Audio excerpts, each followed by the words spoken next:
ஆச்சு? எதுவும் பேசாதீங்க. வர்கீஸ் வராதனால கோவமா இருக்காங்க. அப்புறம் நீங்க அவங்கள கவனமா பாத்துக்கோங்க. அவங்க ஏதாவது ஏடாகூடமா பண்ணி போறாங்கன்னு.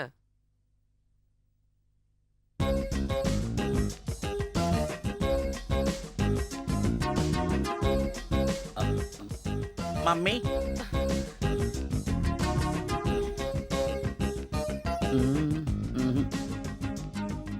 படியை மிதிக்காதீங்க. இந்த வாசப்படியை மிதிக்க கூடாதுன்னு தான் வக்கீலம்மா சொன்னாங்க.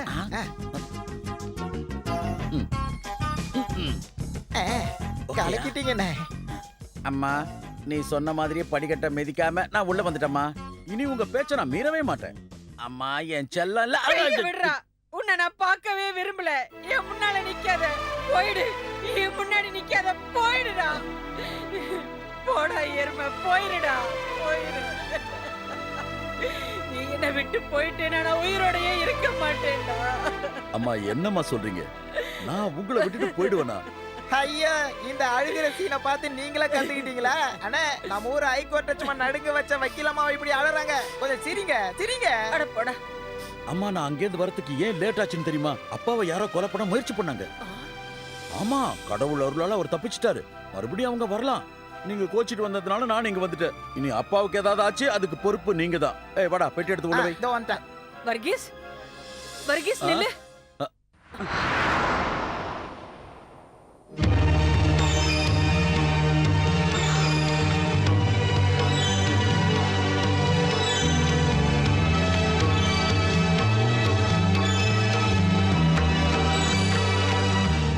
அப்பாவை உள்ள கூப்பிடுமா?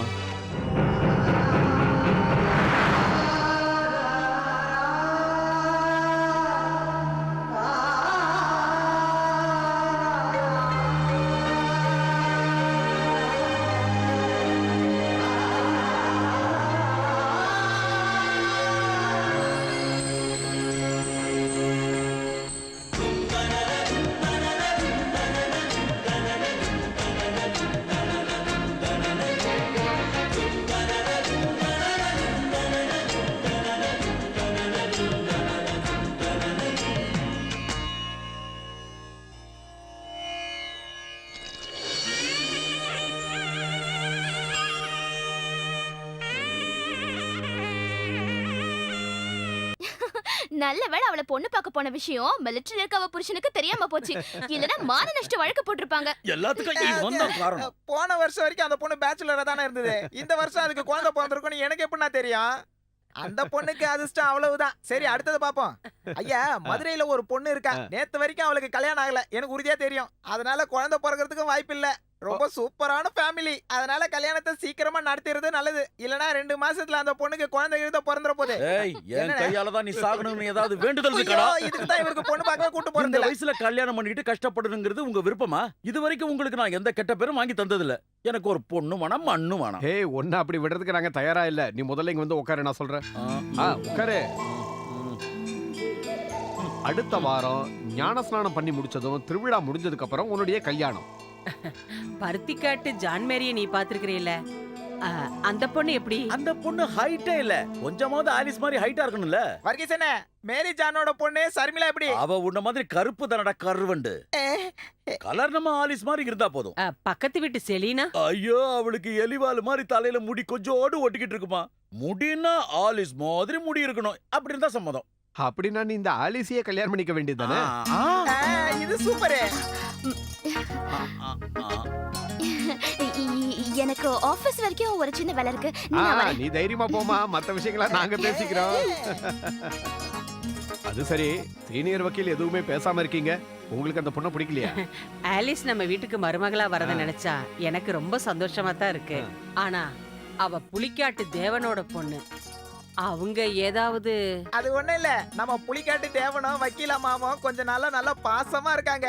நம்ம வர்கீசனை அடிக்க கத்துக்கிட்டது அந்த ஆலிஸோட அண்ணனுங்களாலதான். அந்த வீட்டுக்கு நம்ம பொண்ணு கேட்க போறது ஜார்ஜ் புஷ்ஷோட பொண்ணு சதாம் ஹுசேன் பையனுக்கு பொண்ணு கேட்க போற மாதிரி.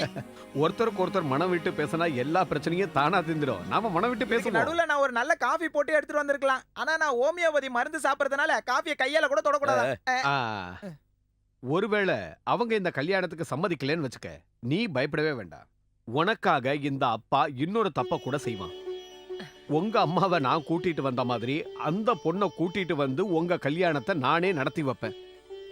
முதல்ல நேர்வழியில முயற்சி பண்ணுவோம்.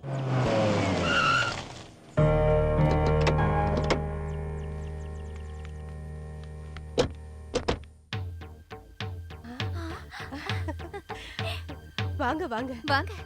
வாங்க உள்ள வாங்க. என்னங்க என்னடி கொஞ்சம் இங்க வாங்களேன். சிலுவை வீட்ல இருந்து எல்லாரும் வந்திருக்காங்க. திலுவ வீட்டுல இருந்தா ம்.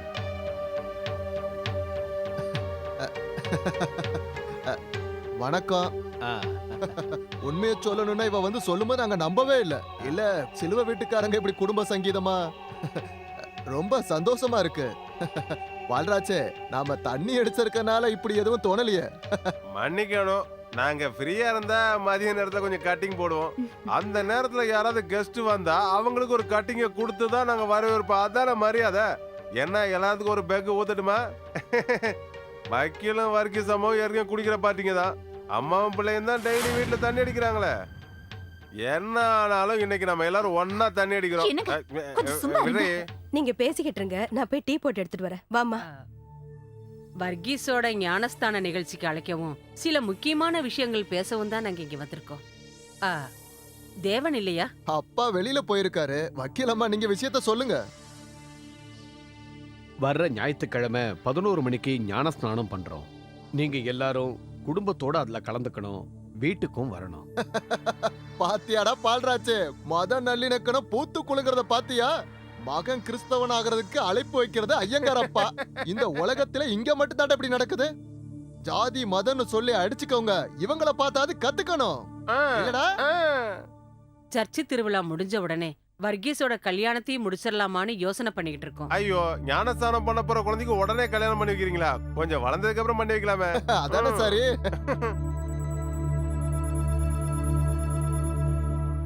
ஆ, அதாவது பழைய விஷயங்கள் எல்லாம் நீங்க மறக்கணும், மன்னிக்கணும். அதெல்லாம் மனசுல வச்சுக்க கூடாது. அந்த மாதிரி மன்னிக்க முடியாத குற்றங்கள் எதுவும் 2 பக்கத்துல இருந்து வந்ததில்லைன்னு நான் நினைக்கிறேன். அது மட்டும் இல்ல, உங்க தங்கச்சியும் வர்கீஸும் கல்யாணம் பண்ணிக்கணும்னு ஆசைப்படுறாங்க. இந்த விஷயத்த உங்ககிட்ட சொல்லணும் தான் நாங்க இங்க வந்திருக்கோம். ஆனா கேட்டியா, நம்ம ஆலிஸுக்கு இது ஒரு நல்ல சம்பந்தம் தான் எனக்கு தோணுது. அவ வெளியே இருந்து எந்த கேஸையும் எடுக்காம தான் புருஷனோட கேஸ் எடுத்தா மட்டும் போதும்.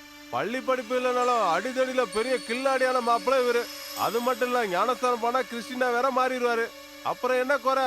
ஒருவேளை நம்ம சொந்தக்காரங்க கேட்டாலும் கேட்பாங்க, பையனோட அப்பா ஐயங்காராச்சேன்னு. அதுக்கும் ஒரு தீர்வு இருக்கு. அதான் இப்ப வர்கீஸ் ஞானஸ்தானம் பண்ண போறான்ல, அதே கையோட அவங்க அப்பாவுக்கும் ஞானஸ்தானம் பண்ணிட்டா ஒரே செலவுல எல்லாம் முடிஞ்சிடும். என்ன ஐயங்காரா, உங்களுக்கு ஞானஸ்தானம் பண்ணிடலாமா? டேய், வர்கீஸ்! வர்கீஸ்! வேண்டாம்.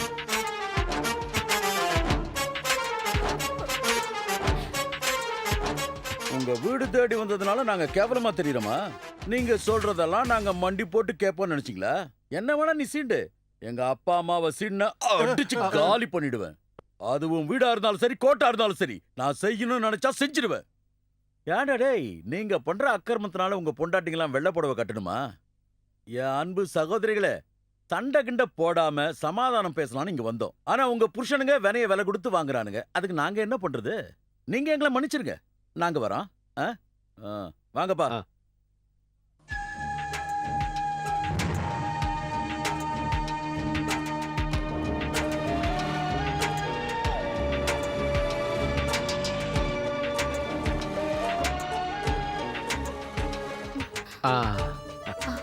என் அண்ணனுங்க உங்ககிட்ட ரொம்ப கேவலமா நடந்துக்கிட்டாங்கன்னு கேள்விப்பட்டேன்.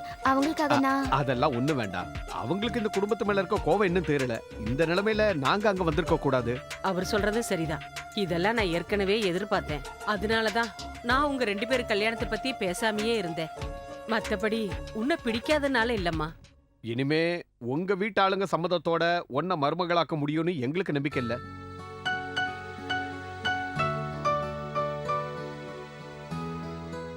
என் வீட்ல இதுக்கு சம்மதிக்கலனாலும் பிரச்சனை இல்ல. சுயமா முடிவெடுக்கிற அறிவும் உரிமையும் எனக்கு இருக்கு. என் வாழ்க்கைய பத்தி முடிவெடுக்க வேண்டியது நான் தானே? உன் வாழ்க்கைய பத்தி முடிவெடுக்க உனக்கு எப்படி உரிமை இருக்கோ அதே மாதிரி உன்னை இவ்வளவு தூரம் வளர்த்த ஆளாக்கின உன் குடும்பத்துக்கும் உரிமை இருக்கு. தேவையில்லாம பேசாத. ஏன்? வா என் கூட. ஆடிங்கிற. எங்க கூட்டிட்டு போறீங்க? எங்க? ஏறு வண்டியில.